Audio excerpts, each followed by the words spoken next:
Hey friends, Miss Jana here with week 13, day 2 of the Bible Review for Kids. God fought the Battle of Jericho for Joshua and the Israelites. They were commanded to capture the city, destroy everything, and take nothing for themselves. They were instructed to gather all of the silver and gold, the bronze and iron, and dedicate it to the Lord, to give it to God. It belonged to Him. After the wall collapsed, they destroyed everything just as God had commanded them to do. However, they did not follow all of God's instructions. Joshua did not know, but one of the men had sinned. We will find out more about this in just a minute. Meanwhile, they were ready to battle the next city, Ai. Joshua sent a small group of men to investigate, and they came back and said, "They're not very big, so we don't need our whole army. Let's just send a few men and attack them instead of wearing out all of our men." So Joshua sent about 3,000 Israelites to battle the city of Ai, but they were ready and they attacked the Israelites. They came back defeated and they were very upset that they had been destroyed. Let's listen to these words in Joshua 7 verse 1 and then down to 10 through 12 to find out why they were defeated when they should have so easily won this battle. But the Israelites weren't faithful to the Lord. They didn't destroy what had been set apart to Him. So they did not do what they had been told to do. Achan had taken some of those things. So the Lord became very angry with Israel.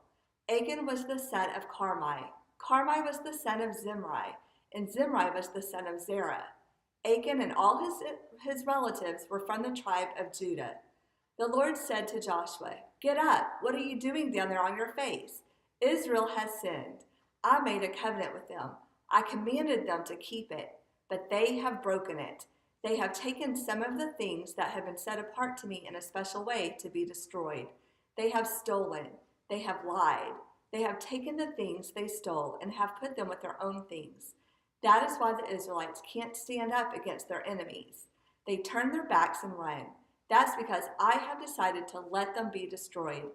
You must destroy the things you took that have been set apart to me. If you do not, I will not be with you anymore."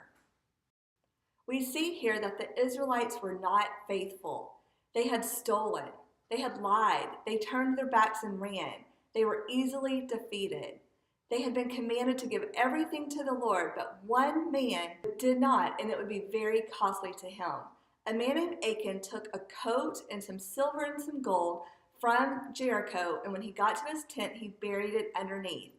When they found that it was his sin that caused the Israelites to be defeated in Ai, he was stoned to death. This may seem really harsh, but friends, God takes sin seriously. The Israelites were set apart, and all of the things that they won in battle were to belong to God instead. They were to be given to God. That was clear to them. But one of them was greedy, wanted some things for himself, and thought that he could get away with it. Or at least he didn't think the consequences would be very bad if he was caught. I think there's some times that all of us sin and we think that we can get away with it.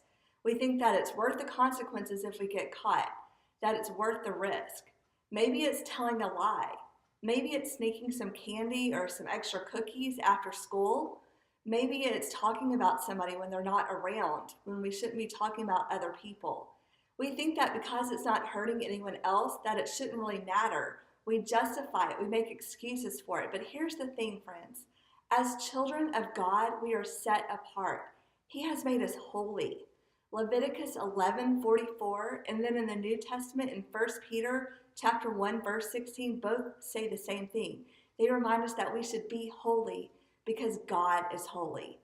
God takes sin seriously, and we should too. There are consequences for our sin.